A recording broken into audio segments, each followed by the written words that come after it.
Hello, I'm John Rossi, a touring drummer with a love of all things animal. When I'm on the road, I visit as many zoos, aquariums... Hey, wait a minute. What's going on? Hey, what's going on there? Hello? Hello? Hello? We interrupt your regularly scheduled program to bring you Rossifari Zoo News. News you can use from the world of zoos and conservation. Every week, we bring you breaking news and analysis from around the globe, featuring the animals you love and the people who care for them.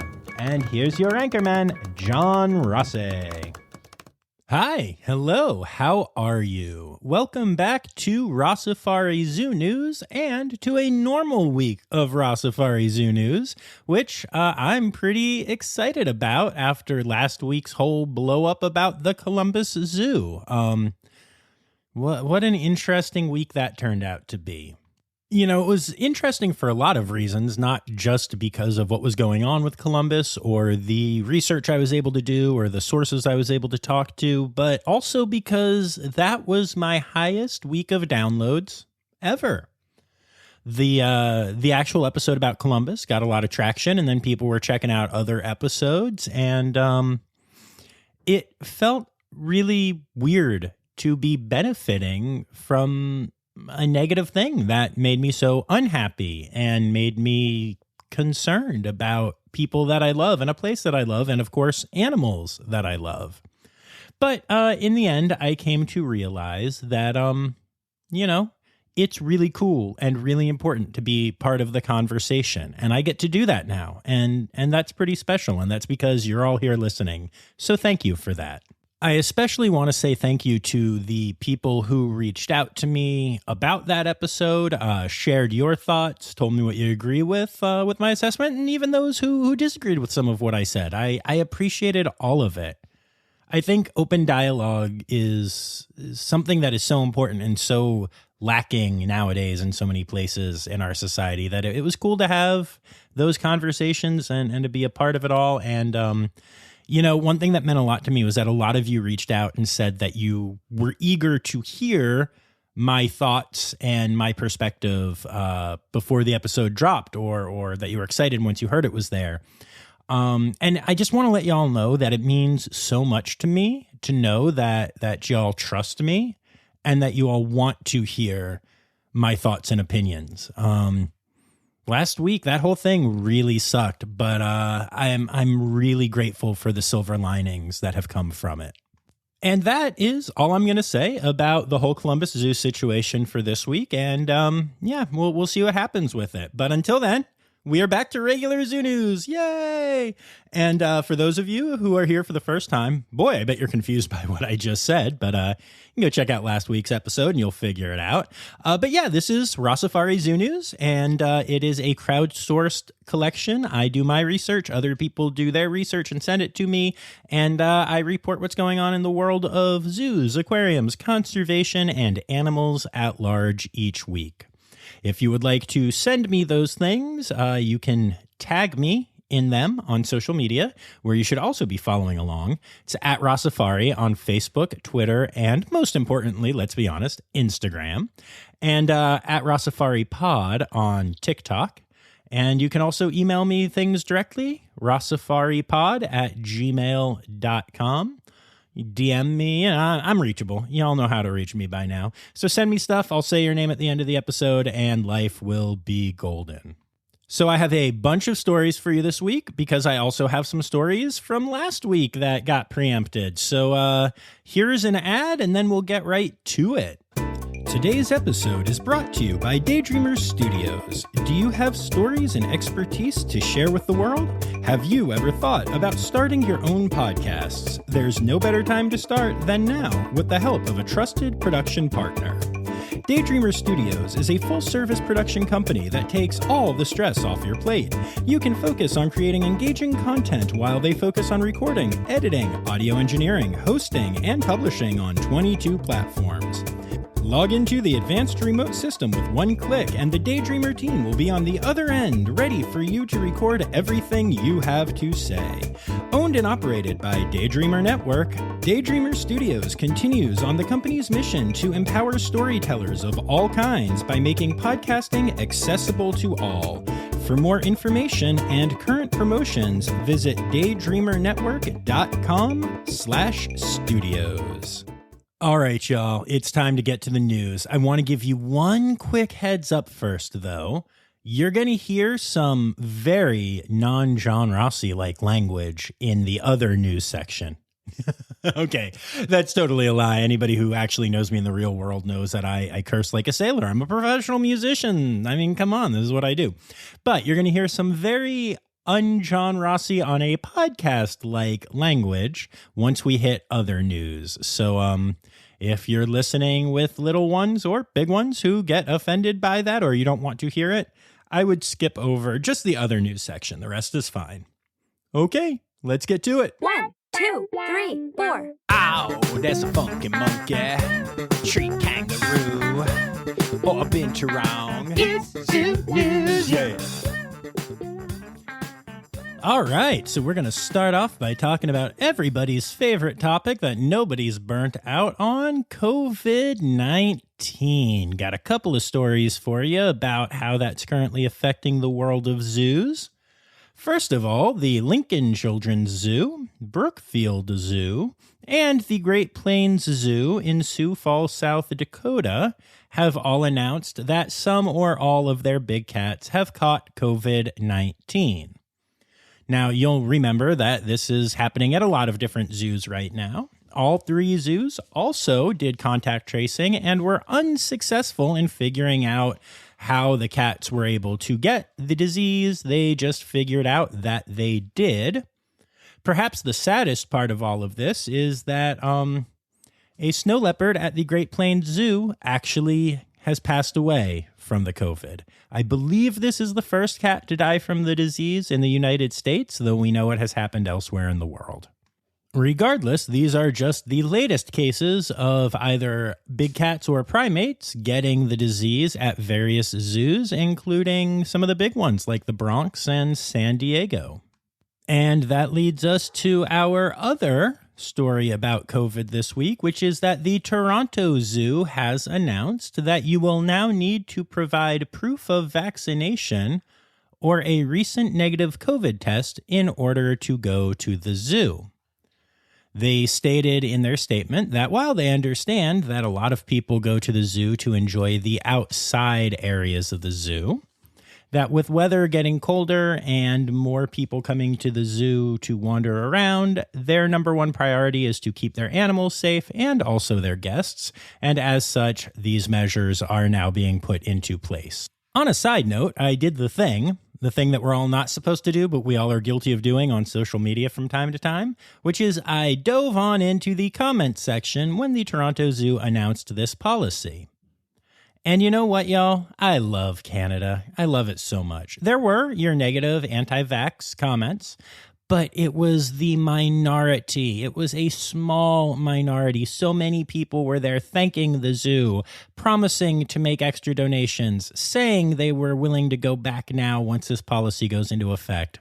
It was a beautiful thing to see. It was just nice. Yay, science, and yay, nice people. And Canada, I love you so much. How much, you say? Let me count the ways. 1, A, 2, A, 3, A. Okay, I'm done. Stop looking at me like that, listener. Stop it. Okay, so this next story is kind of crazy, but I really, really love it. So one of the most incredible zoos in our country is the Henry Dooley Zoo in Omaha, Nebraska. You can check out their stuff on Instagram at the Omaha Zoo. Highly recommend it.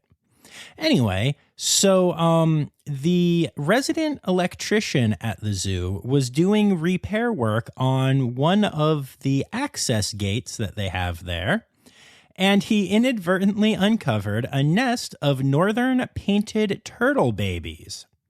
Painted turtles, which are native to Nebraska, oftentimes hang out in like the lagoon and stuff, with female turtles digging egg chambers in mid-summer. No one quite knows what happened to make the mother turtle dig this nest where she did, but she was nowhere near the water, and she was well above the frost line for Nebraska, meaning most likely all of these babies would have died, if not for the fact that the electrician happened to find the nest.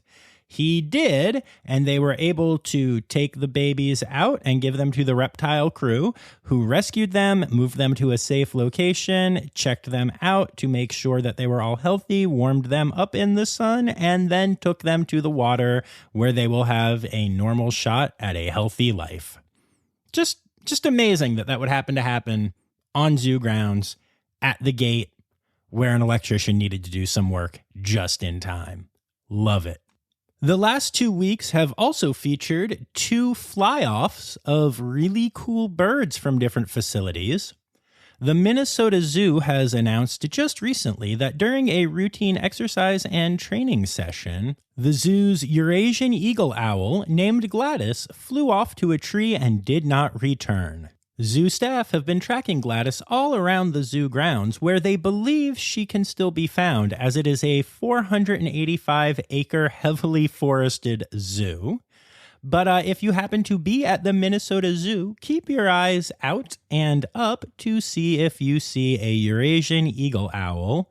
And if you see her, either on grounds or off, please contact either the zoo or your local police department. Hello, I'm interrupting my own newscast, but it probably sounds exactly the same, and I still haven't figured out a good way to do this without doing a full interrupting John, but this one's sad and I don't want to be funny. But since recording this, I have found out that Gladys was found hit by a car and has since passed away. Condolences to everyone at the zoo. And while that case is still ongoing, our good friends at the National Aviary put us through quite a scare this week as they announced that Kodiak, also known as Cody, their Steller's sea eagle, had flown off also during a routine training session. Cody was out of his habitat from September 25th until October 4th, with sightings being reported to the aviary from all around the Pittsburgh area from well-meaning people who either saw Cody or, more often than not, saw like a red-tailed hawk and got hopeful. The aviary was super transparent in their efforts to get Cody back, and also did a really great job showing different pictures and explaining to people what their greatest leads were so that it was easier for people to spot the actual bird and then help him to get home. Cody is safe and healthy back at the aviary. Going through that whole ordeal with their public posts was pretty intense, but also pretty awesome. It was a very cool thing to see how transparent they were and how, using, in this case, just the community to rally and to look around helped. Yay, bird watchers. Yay, Pittsburgh community. I still hate the Steelers, but we can move on from that. And where shall we move on to? How about Zoo Atlanta, where there is some very exciting news from the bird team there, which announced the hatching of 2 critically endangered Ballymina chicks at the behind-the-scenes Avian Propagation Center. The Ballymina is one of the most endangered species at the zoo, and every hatchling is truly critical. Thanks mostly to, you guessed it, collection for the pet trade. The wild population has now dropped to around 20 birds on their native island of Bali. Suffice to say, these 2 hatchings are a great step in the right direction for this incredibly endangered species. Nice work, Zoo Atlanta. And hey, while we're talking about the nice work done at Zoo Atlanta, they get another positive story. On October 2nd, Zoo Atlanta partnered with the Georgia Center of the Deaf and Hard of Hearing to host American Sign Language Family Day. The event included activity stations for guests to learn about animal behavior and communication, a scavenger hunt, giraffe feedings, and the Zoo Seekers program, where guests get to explore the zoo with a backpack of tools. Of course, they had animal presentations and bird shows, all of which, this time, had an ASL interpreter. There were also interpreters at several stations, including giraffes, gorillas, orangutans. Oh my gosh, I said orangutans. It's the thing I hate, and it came out of my mouth. I'm leaving it in as penance. Anyway, orangutans, pandas, and the Asian forest exhibits. Can you imagine being an ASL interpreter for Jackie the Red Panda? That must have been amazing. Just having to sign, no, it's not a raccoon all day. Bet it was awesome. But seriously, this is so cool, and I just love that Zoo Atlanta did this, and I hope it is the start of a long partnership and a way to find even better inclusivity at zoos around the nation for people who are hard of hearing or deaf. And on that happy note, it's time we head to Stereotypical Animal Podcast Theme Song. Here to bring you to conservation news. On October 2nd, an offshore pipeline started leaking oil into the Huntington Beach area of California. This soon led to bunches of fish and other marine life washing up dead on shore. The good news is that the original estimate of 132,000 gallons of oil spilled was really, really wrong, and in fact, it was only about 25,000 gallons of oil spilled into the water because of a pipeline leak. We got to do better, y'all. When the good news is 25,000 gallons and a bunch of dead animals, we've got to do better. The craziest thing about this to me is that it didn't even make news in a lot of places. I had to do like actual digging to find out even just a little bit about this oil spill. This has become so second nature to us that it just happens now. So let's do better and stop killing sea life so that we can have oil. Cool. Okay, so this next story is kind of crazy. I don't know if you've ever heard the name Barbara Heidenreich, but she is well known for her work helping animals in zoos as well as companion animals, companion parrots, pets, stuff like that, and also doing conservation work. What she mainly does is a type of training that involves a lot of stress and fear-free work. She's really great with challenging behaviors and helping animals learn how to do their own medical care. Well, I guess they can't do their own medical care, but they participate in their own medical care. And she's really well respected. A lot of people that I know and love in the training world just adore Barb. Now, at the same time, you may have heard of the name Steve Martin. Steve Martin is an actor who was in The Jerk, father of the... Oh, apparently it wasn't that Steve Martin. It turns out that there's a guy named Steve Martin who is also, known and respected in the avian training world. Well, Steve has filed a defamation lawsuit against Barb. Basically, Barb has published 2 papers recommending different approaches to training than Steve does, and in the process suggesting that the methods used by Steve may not be the best. And Steve has decided to file a defamation lawsuit because of it.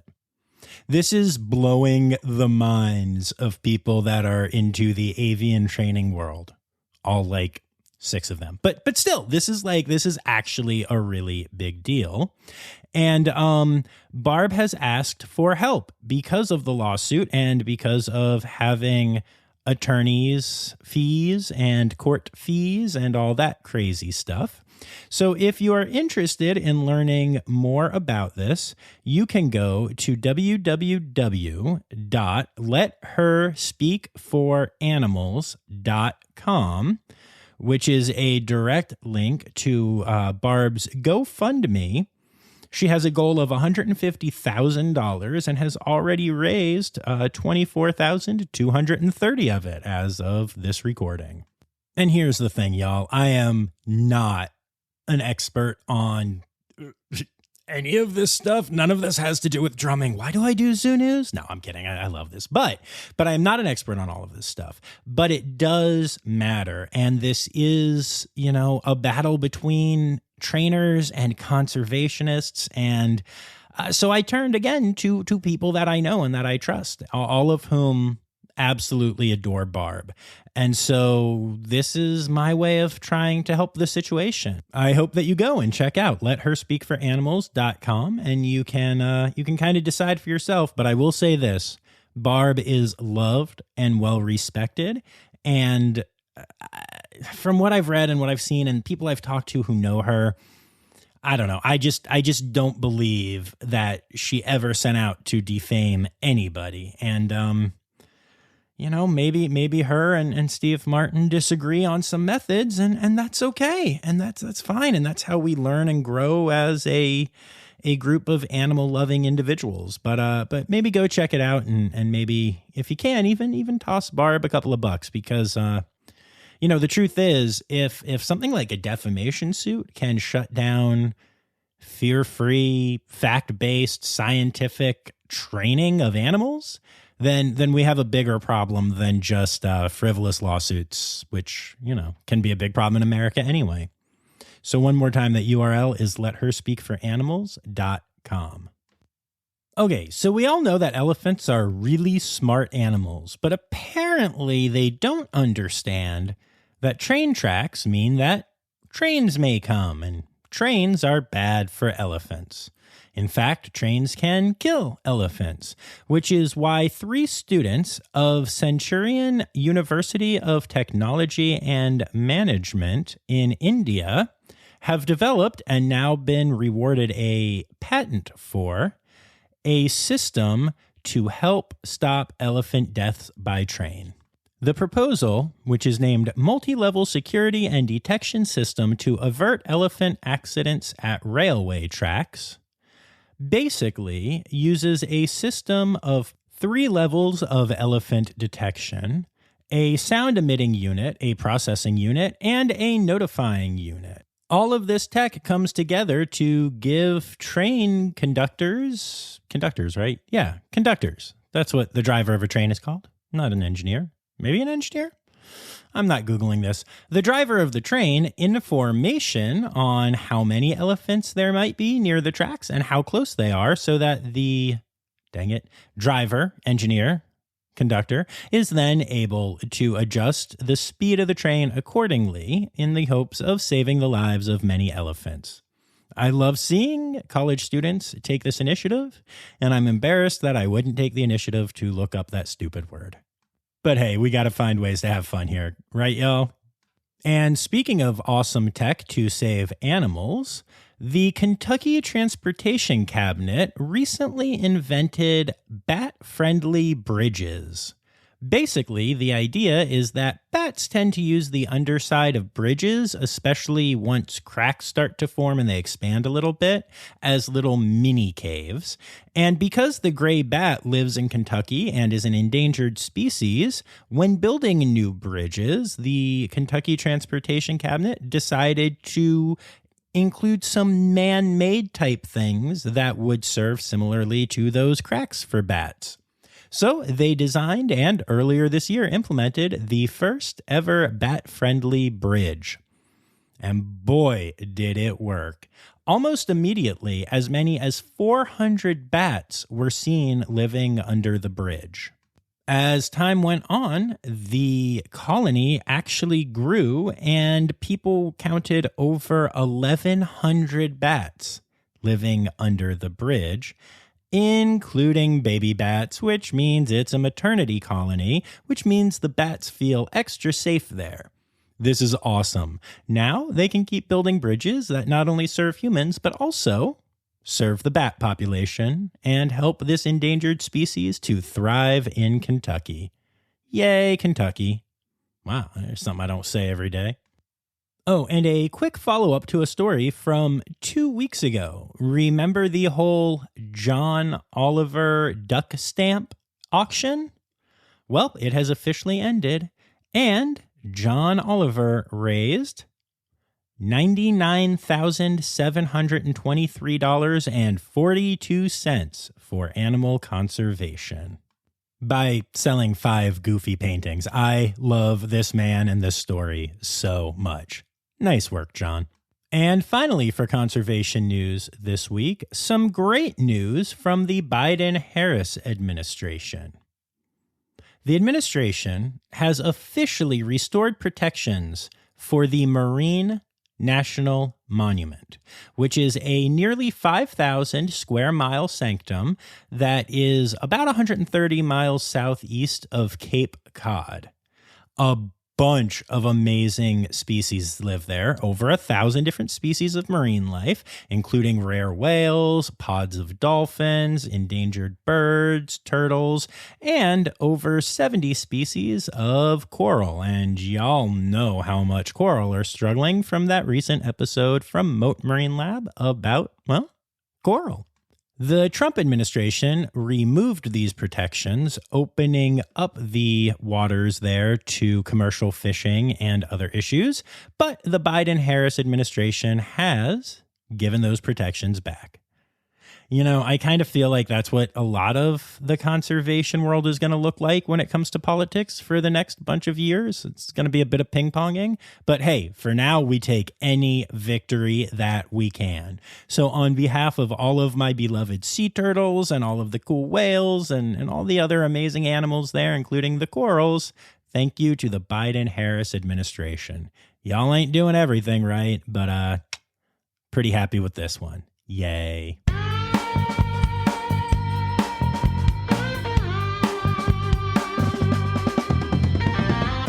In other news.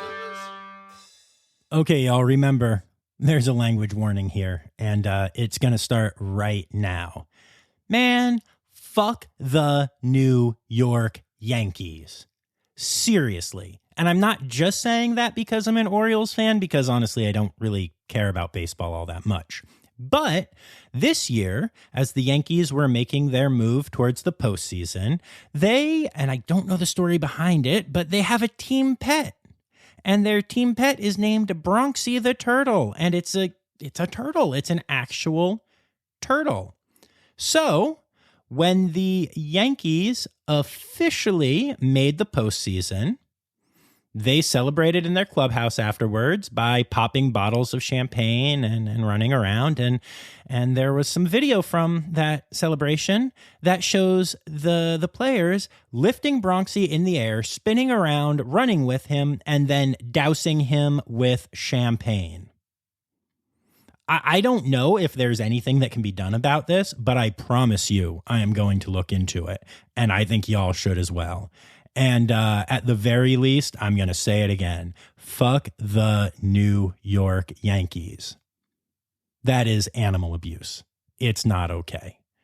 Oh, and while I'm being pissed off about companies, did you know that Peloton offers a medical personnel discount?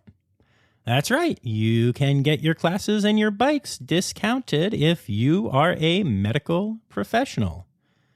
So a veterinarian reached out and said, hey, what about us? We have stressful jobs. We work in the medical profession. We would like to use your workout stuff to stay sane. And Peloton responded and said the medical personnel list that qualifies must be a doctor, physician, physician's assistant, nurse, emergency medical technician, or other person authorized under state or federal law or regulation to collect blood and urine specimens.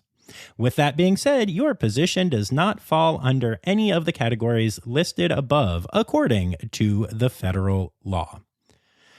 That's right, y'all. Peloton has told vets that they're not real doctors. Not even medical professionals. Cool. Super cool. I don't have any friends that are pissed off about this. None at all. Seriously, Peloton, get it together. If you're a person who listens to this and you care at all about the vets in your life or at your zoos, reach out to Peloton. Let them know what you think. Let's see if we can change the narrative on this one. I'm like slightly less mad at Peloton than the Yankees, but only slightly. Only slightly. But I don't want to end other news on a down note, so let's end it on a goofy note. A gentleman named Bill Fisher revealed on Facebook that a squirrel had stashed 175 pounds of black walnuts under the hood of his Chevy Avalanche, directly in the engine bay. Apparently, the squirrel does this every year, trying to get past any cayenne pepper and Tabasco sauce and any other tricks that he uses, and store some nuts in the truck. But this time the squirrel won. It was literally 175 pounds of black walnuts. That's amazing. Squirrels are so cute. I like them. Okay. Oh, animal holidays. Animal holidays. Hey! Okay, so don't forget that October is Adopt a Shelter Dog Month and Bat Appreciation Month. I'm glad I didn't confuse those and tell you all to adopt a shelter bat. That would have been weird. Anyway, let's see here. So as far as weeks, right, this next week is a couple of them. Next week is Slow Loris Outreach Week, National Wolf Awareness Week, and National Veterinary Technician Week. Are you paying attention, Peloton? And then for your individual days, on Friday the 15th, we have National Pug Day, which is adorable. It's also Global Hand Washing Day, and because of all the COVID animal stuff, I feel like that actually counts. Then on Sunday the 17th, it's Hickory Turtle Day and International Sawfish Day. The 18th is World Okapi Day. Yay, World Okapi Day. I love Okapi. If you haven't checked out the episode with Lucas Mears from the Jacksonville Zoo and Okapi Conservation, go check it out because it is awesome. Wednesday the 20th is International Sloth Day. Thursday the 21st is Reptile and Amphibian Awareness Day, and also the anniversary of the U.S. Marine Mammal Protection Act. And those are your animal holidays for the week.